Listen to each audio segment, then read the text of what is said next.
Deus deu uma coisa ali para o Laerte. Amém? Acabaram os seus recados?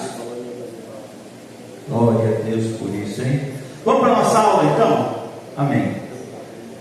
Reinstalando o governador. Nós vamos lá para frente. Não sei se vocês perceberam, mas nós paramos numa lição aí, né? E essa lição é muito importante. Se o projetor funcionar, na verdade não é o projetor, é esse bichinho aqui, ó. O conector dele aqui está com problema aqui, tá? Então vamos ver se essa semana a gente, até quinta-feira, a gente consegue resolver esse negócio desse conector. Desde domingo ele está me abandonando aí. Não tem problema não. Abre a sua Bíblia aí na carta de Paulo aos Coríntios, primeira carta de Paulo aos Coríntios, capítulo 12.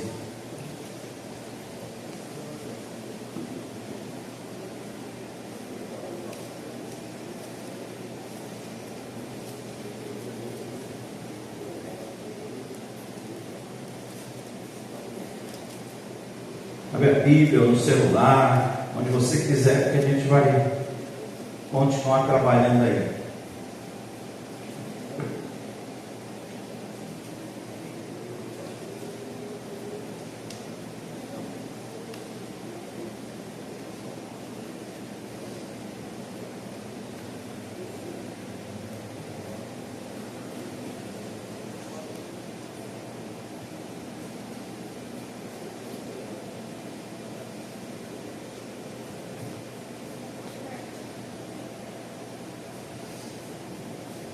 Entre dons do Espírito Santo e fruto do Espírito Santo. Amém? Há uma outra diferença que é entre os dons do Espírito Santo e os ministérios do Espírito Santo. São três coisas diferentes.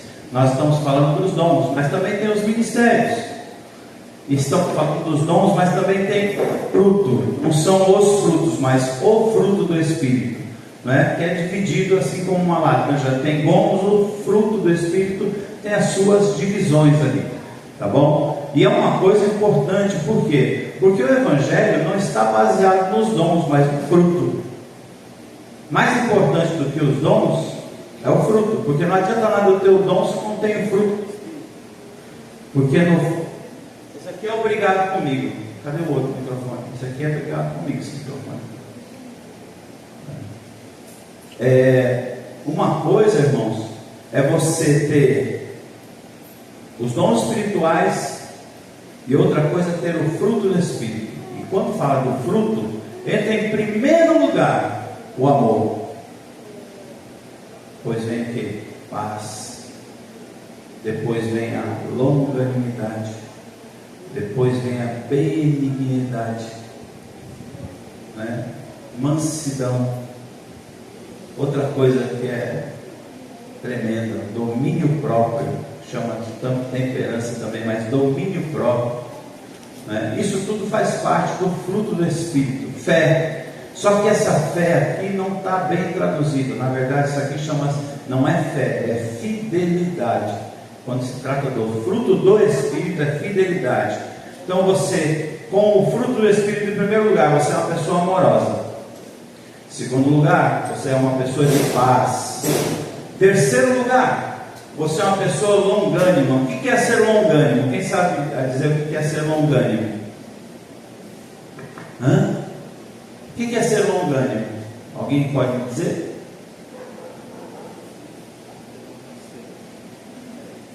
Quem foi que falou baixinho aí? Longânimo? Longânimo. Vamos dividir essa palavra? Longânimo. Longo ânimo. É uma pessoa que tem muita paciência com outras pessoas. Uma pessoa, para exercer longanimidade, tem que ser muito devagar? Não. Ela tem que ser muito paciente. Ser paciente não tem nada a ver com ser devagar, não, né? Sabe aquela pessoa que ela sabe ouvir você? Porque tem gente que não sabe ouvir, né? A pessoa, se você fala duas palavras, ele já quer dar o resultado logo e começa a falar em cima daquilo que você está falando e tal. O crente é muito assim, né? A gente quer dar solução para tudo ligeirinho, não? Mas sabe aquela pessoa que sabe, em primeiro lugar, te ouvir? Aí depois que ouve, aí ela ouve pouco, tem paciência para te ouvir. Sabia que na Suíça tem uma profissão que o cara é pago só para ouvir? Olha como é importante ouvir alguém. O cara liga lá no telefone X e a pessoa fala assim, pois não. Aí o cara começa a falar, tem o tempo certo. A pessoa fala meia hora, aí quando termina meia hora, ok, obrigado, desliga o telefone. A pessoa ganha só para ouvir. Ou seja, é valioso você ser longânimo, ser uma pessoa que sabe ouvir e que sabe responder com tranquilidade. Longânimo. Paz, longanimidade, depois vem benignidade. Quem sabe o que é benignidade? É uma palavra que o crente fala à vontade, mas o que é benignidade? Quem pode me dizer? Benignidade. Você é uma pessoa benigna. O benigno ele é muito parecido com o altruísta. E quer ser altruísta. Palavra difícil. Benigno é a pessoa que sempre quer o bem da outra pessoa. Essa é uma pessoa benigna. Eu sempre quero o seu bem. Altruísta é aquele que faz o bem. O benigno ele quer o bem. O altruísta ele faz o bem para outras pessoas. Então são palavras que estão interligadas. Porque não adianta eu só querer o bem. Mas se eu quero o bem e faço o bem, isso pode fazer diferença na vida de outra pessoa. Longanimidade, benignidade, fidelidade. Bom, fidelidade é o seguinte: eu confio em Deus, e você? Amém ou não amém? E Deus confia em você? E Deus pode confiar em você? Porque Deus é fiel. Amém? Deus é fiel. E a Bíblia fala que ainda quando eu for infiel, Ele continua fiel. Mas o ideal é que eu não seja infiel. Isso faz parte do fruto do Espírito, a fidelidade. Eu ser fiel faz parte do fruto do Espírito. Fidelidade. Domínio próprio. Esse aqui é aquele que todo mundo precisa. Domínio próprio. Domínio próprio é o quê? Alguém pode me dizer o que é domínio próprio? Eu sou dono de mim, você é dono de você. Certo ou errado? Certo ou errado?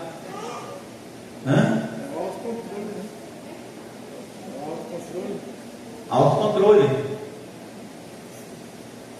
Na verdade, irmão, eu, como filho de Deus, eu não sou dono de nada, nem de mim mesmo. Paulo falou, eu sou escravo do Evangelho. Escravo significa eu tenho dono. Não é escravo no sentido de ter que trabalhar, me matar não, é escravo no sentido de eu tenho um dono. Eu era do pecado e agora eu sou de Cristo. Então eu não sou de mim mesmo, eu sou dele. Mas o que é o domínio próprio? É autocontrole. Autocontrole, como é que funciona o autocontrole? Eu estou nervoso, estou com vontade de te bater, mas não vou bater.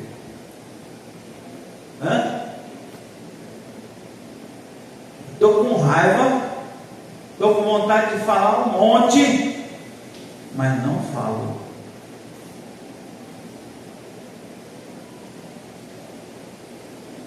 Tem gente que ri demais. Eu não tenho. Quem ri demais tem problema, sabia? Quem chora demais também tem. Rir demais, chorar demais é falta de domínio próprio. Essa pessoa tem problema.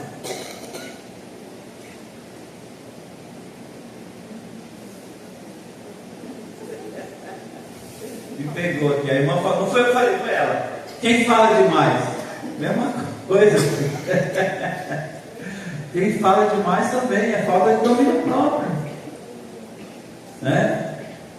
Olha só, eu falei já uma vez, vou falar de novo. Pensa comigo aqui. Maçã de ouro. Alguém já viu uma maçã de ouro? Não? Então imagina só uma maçã Hoje meu pai comprou umas maçãs bonitas lá, né? Pensa numa maçã daquela, só que ela era de ouro, a maçã. Numa bandeja de prata. Então imagina, chega para você uma maçã de ouro numa bandeja de prata. Alguém já viu isso aqui? Não, porque é muito raro e muito caro, tá certo? A Bíblia fala assim, olha, maçã de ouro numa salva de prata é a palavra dita no seu tempo. Entendeu? Não adianta eu ficar jogando um monte de palavra fora e fala, porque a minha palavra perde valor. Quanto mais eu falo, a minha palavra tem menos valor. Olha que coisa interessante. Uma das formas que se tem para conhecer uma pessoa é conversando com ela. Por quê? Porque na fala você consegue fazer uma leitura de quem é aquela pessoa. Vou usar o exemplo do meu pai de novo. Uma certa vez entrou um candidato a vereador lá no nosso escritório, lá em São Paulo. Chega um candidato a vereador e sentou lá e começou a falar, e ele sem falar nada. E fala. Aí no final ele falou alguma coisa e tal. E aí ele fala assim, eu estava só assuntando. Porque enquanto ele estava falando, eu estava vendo quem ele era. Nunca tinha visto a pessoa. Quando saiu de lá, o tanto que o homem falou e do jeito que o homem falou e a pose da pessoa lá dentro do escritório, foi que disse quem ele era, aquele homem, né? E é assim que funciona. E a Bíblia fala assim, irmão, olha só, que coisa impressionante. Como é bom ficar de boca fechada. Até o tolo será tido por sábio, enquanto estiver de boca fechada. É o que a Bíblia fala. Se eu não sei de nada, é melhor ficar quieto, porque pelo menos ninguém sabe que eu não sabia. Está entendendo? Enquanto eu ficar quieto, ninguém sabe que eu não sabia. Eu estou na sala de aula, esse é o meu normal, eu sentado aí assistindo aula, né? Eu fico quieto, calado e quieto, calado e quieto. Quando me pergunta direto, e aí? Se eu não souber, eu digo, não sei. Se eu souber alguma coisa, eu digo, mas se não perguntar direto, eu não falo, porque ninguém sabe se eu não sabia, né? Ou se eu não lembrava, né? Então é o que a Bíblia fala, isso também é domínio próprio, irmão. Você saber a hora de falar, saber como falar. O como falar é melhor do que o não falar também. Porque tem gente que não fala, quando fala, estraga tudinho que fez enquanto estava calado. É ou não é, irmão? Já viu alguém assim? Você já foi assim? Não fala. Quando fala, acabou. Acabou com tudo, por quê? Porque parecia que tinha domínio próprio, mas não, só estava calado ali aguentando. Quando soltou os cachorros, já era. Ninguém segura mais esses cachorros aí, né?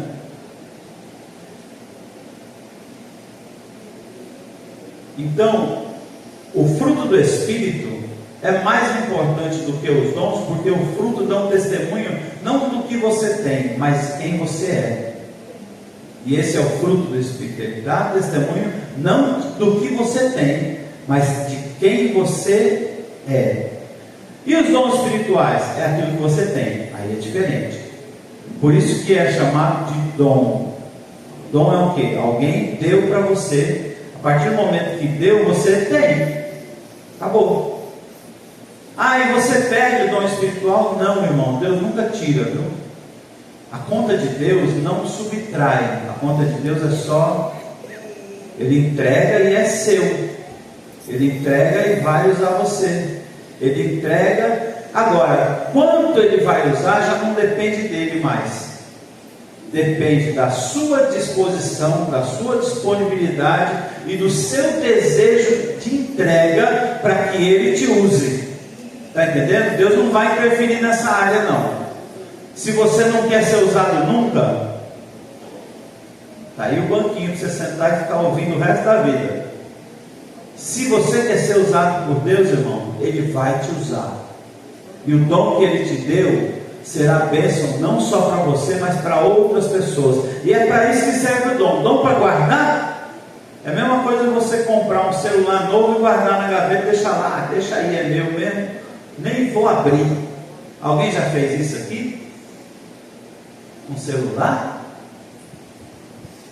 Não. Você compra, já abre e usa porque ele é útil. É assim que é o dom de Deus na minha vida e na sua vida. Deus te deu, pega esse dom e usa. Faz alguma coisa com ele, irmão. Vamos lá.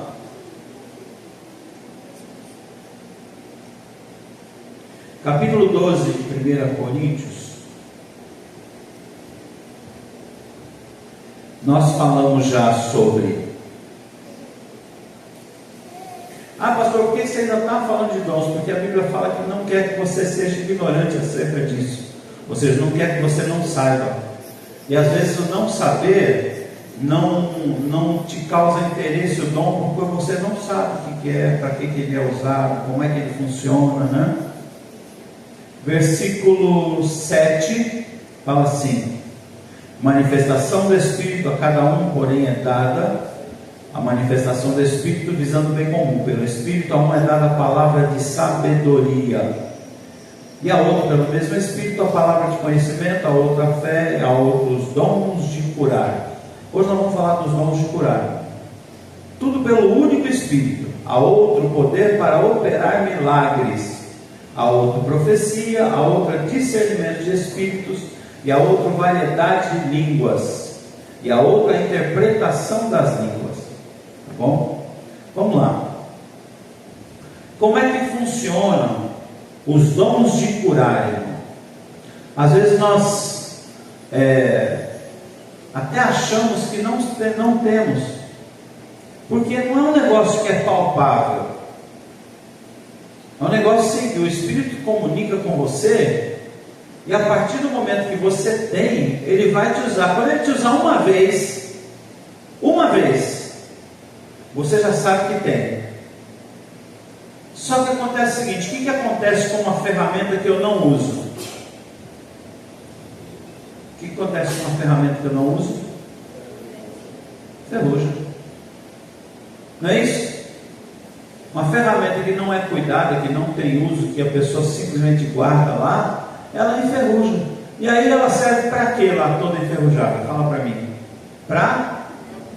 Quantas pessoas você conhece que precisam de cura? E Deus pode te usar em cura, irmão. O dom foi derramado sobre as nossas vidas para que outras pessoas fossem curadas através da minha mão e da sua mão. Só que eu orei uma vez, alguém foi curado e pronto. Ou aconteceu algo especial e tal. E não é assim que funciona, irmão. Como funcionam os dons de curar? É o seguinte: eu orei por você, foi curada. Se aparecer outra pessoa para orar, eu vou orar e ele vai ser curado de novo. Só precisa de um ingrediente aí. Qual que é? Quem pode me dizer? Fé. Só isso.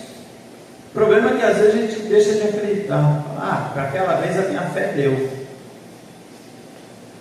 Para ele minha fé não deu não.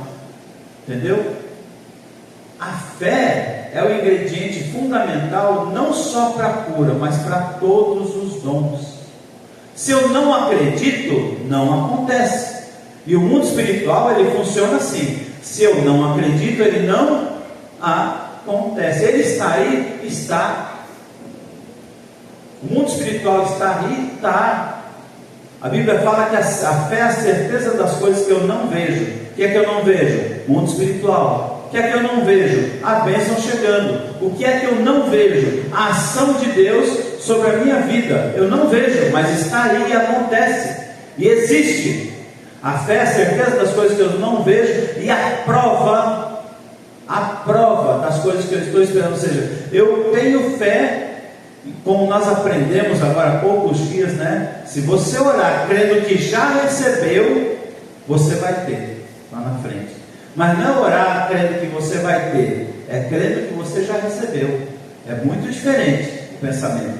O pensamento da fé Ele funciona assim: eu penso que já recebi no passado, por isso eu já tenho. E se eu já tenho, já é meu, em algum momento ele vai se materializar, ele vai acontecer. Mas já é meu, porque eu acreditei e eu continuo acreditando. Ponto final. Isso é fé. Agora, a fé é para curar. Apareceu uma enfermidade na minha frente, eu creio que já foi curado. Está entendendo o que quer dizer, irmão? Apareceu, eu creio que já foi curado. A fé, ou os dons da cura, todos eles vão por onde permeados pela fé. E como é que são dons de cura? Deus usa cada um de uma forma diferente, de uma forma de curar diferente. Tem pessoas que, por exemplo, tinha um homem chamado, vou citar nomes, tá bom? Tinha um homem chamado Oral Roberts, pregador norte-americano. E era assim, Oral Roberts, ele pregava lá, a pregação dele era muito simples, era evangelística em tendas, tal. Quando terminava a pregação, ele falava: quem precisa de cura, faz a fila. Aí fazia a fila, ele só fazia assim: sai em nome de Jesus, sai em nome de Jesus, sai em nome de Jesus. E todos que ele colocava a mão eram curados, todos. Tem filme disso aí. Filme que eu estou dizendo, não documentário. Só isso. Aí chega uma hora que ele vê uma pessoa, é um menino que usava, antigamente usava muito aqueles, quando a pessoa era paraplégica ou mais ou menos assim, ele usava aquelas coisas aqui, né, que travava as pernas assim, né? Então chega um menino daquele lá, que ele mal conseguia dar um passo assim, e aí ele senta o menino no colo, manda tirar aquilo ali, e só falou de novo: sai em nome de Jesus. Depois o menino para andar. E o menino saiu andando. Sim, simples assim. Outras pessoas, Deus usa como, por exemplo, nós conhecemos um pastor chamado Pedro Medina. Já esteve hospedado na nossa casa 2 vezes.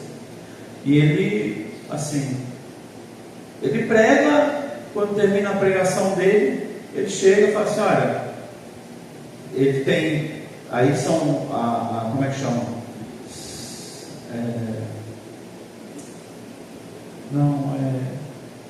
São dons conjugados, vamos chamar assim. Ele tem palavra de conhecimento. Vocês lembram o que é palavra de conhecimento? O que é palavra de conhecimento?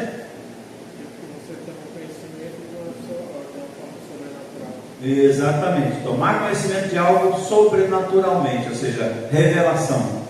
Não é dom de revelação, mas é dom, chama-se palavra de conhecimento. Ele tem palavra de conhecimento e a cura também. E aí Deus mostra para ele: olha, aquele irmão está doente, aquele irmão está com caroço, não sei lá onde e tal. E aí ele chama, ora, acontecem alguns milagres também, né?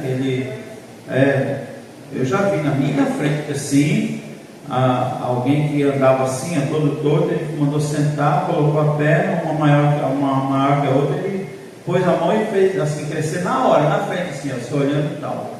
Esses dias saiu um vídeo aí, o pessoal duvidando dele, ele chamou um médico, aí estava lá o médico, ele, mais não sei quantas pessoas, ele falou assim: eu quero que filme e quero que o senhor veja antes. Aí o médico viu e tal, aí ele falou: agora eu vou orar, orou. E aí ele mostra, crescendo. Está nas redes aí. E aí depois ele chama o médico e fala: eu quero que o senhor examine de novo aqui, para dizer se aconteceu ou não o milagre. Né? Depois quando vocês virem lá, vocês vão falar. Então, é outra forma do dom de curar acontecer. Outro dom, outro formato aí das curas. Quem já ouviu falar aqui do Benny Hinn? Todo mundo, boa parte já ouviu falar. O Benny Hinn é assim: ele não ora para ninguém ser curado, ele prega normalmente e tal, e aí ele parte por uma outra coisa, e Deus também mostra algumas coisas para ele também, algumas coisas, mas ele parte por outra área, ele começa a louvar a Deus, e enquanto ele canta, as pessoas são curadas. Acontecem coisas assim extraordinárias. Uma delas, vou contar só uma delas só. Está uma garotinha lá, a garota daquela menina devia ter uns 5 ou 6 anos de idade. Chega numa cadeira de roda. E a avó dessa garotinha, ele chega nessa garota, ele desceu lá, foi lá conversando, antes de começar a programação mesmo ali. Ele vai lá e conversa com ela, e aí conversa com a avó dela diz assim, olha, ela não anda porque ela sente dores no corpo inteiro, ela não consegue pisar no chão sem dor, essa menina. E aí ele perguntou para a menina falou que era isso, que ela não conseguia andar, ela falava muito mal, mas falou. Ele falou assim, pois então é o seguinte, você vai ficar aqui, e ainda hoje Deus vai curar você, só isso. Aí ele pregou tal. Quando ele começou a louvar, começou a acontecer um movimento ali e tal. E de repente, essa avó e essa menina estão lá, do lado esquerdo do púlpito.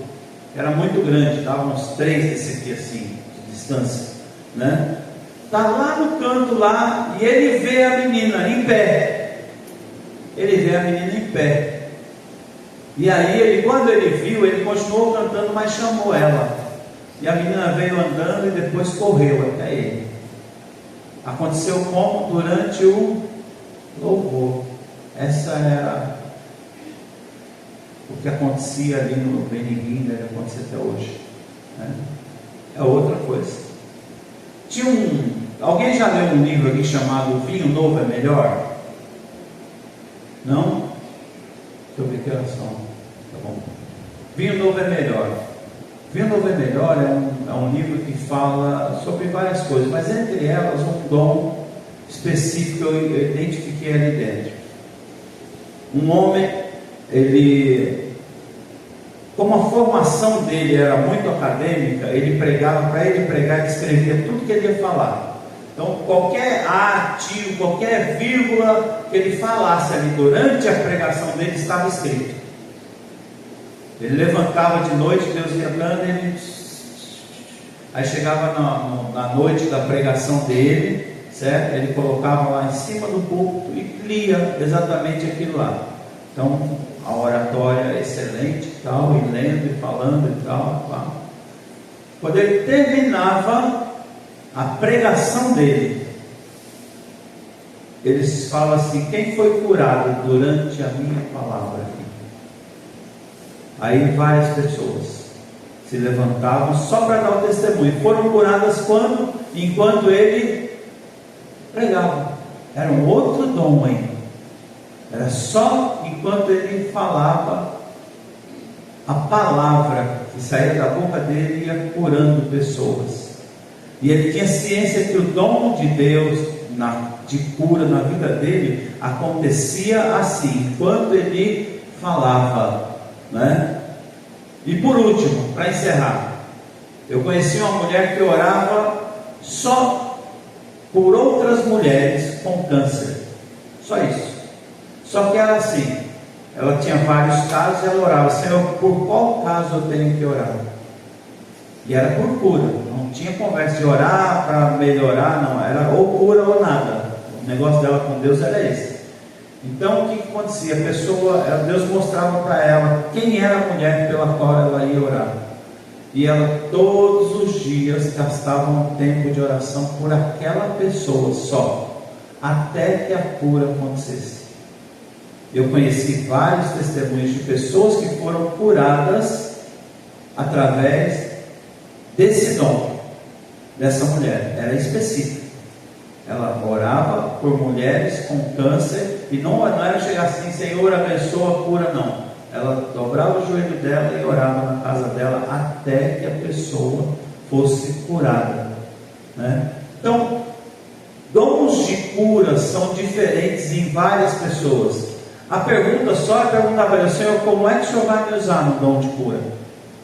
Como é que o Senhor vai me usar no dom de cura? E Ele vai te usar, querido. Agora, só que eu tenho que tomar posse do dom e crer que realmente, quando eu orar por alguém, essa pessoa será curada. E será curada, irmão. Eu tenho experiência assim de nós chegarmos em algum lugar e a pessoa realmente não está nada bem, e chegar ali, orar e acabou, sair de lá, quando daqui a pouco a pessoa ligar: olha, acabou, está tudo resolvido, estou curado, desse jeito. Agora, Deus usa você de um jeito, você de outro jeito, você de outro jeito, eu de outro jeito. São vários dons de cura. Não é um só, não é de um jeito só, mas são vários dons de cura. Quem é que vai identificar isso aí? Quem vai identificar é você mesmo. Ah, como é que Deus está me usando na cura? É assim, então é por esse caminho que eu vou, porque é esse caminho que Deus quer me usar aí. Amém? Vamos ficar em pé, nós ficamos com um pouquinho de tempo aí para falar, não deu nem para. Já deu 8h30 da noite, já rapidinho, né? Amém. Vamos ficar em pé, queridos?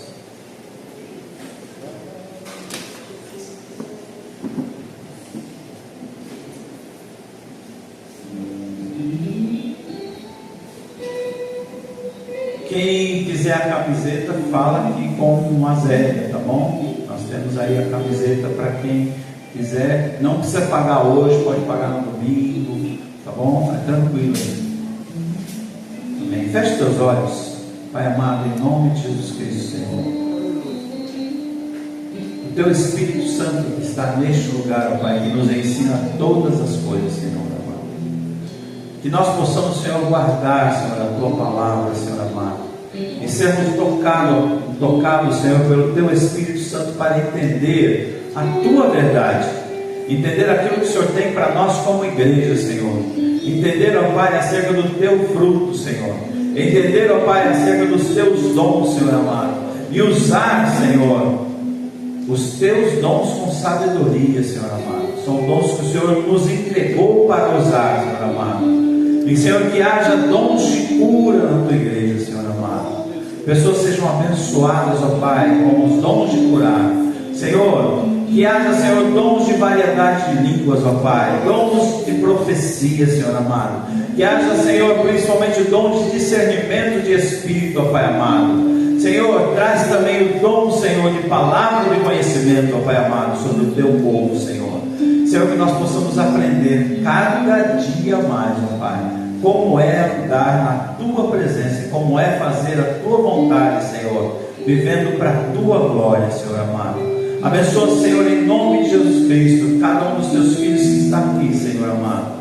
E, Senhor, que o nosso entendimento seja aberto cada dia mais, ó Pai, para entender o que o Senhor tem para nós e o que o Senhor tem conosco, ó Pai amado. No nome de Jesus Cristo, que o amor de Deus Pai, que a graça do Senhor e Salvador Jesus Cristo, a comunhão e consolação do Espírito Santo de Deus esteja sobre cada um de nós, hoje e sempre. E a igreja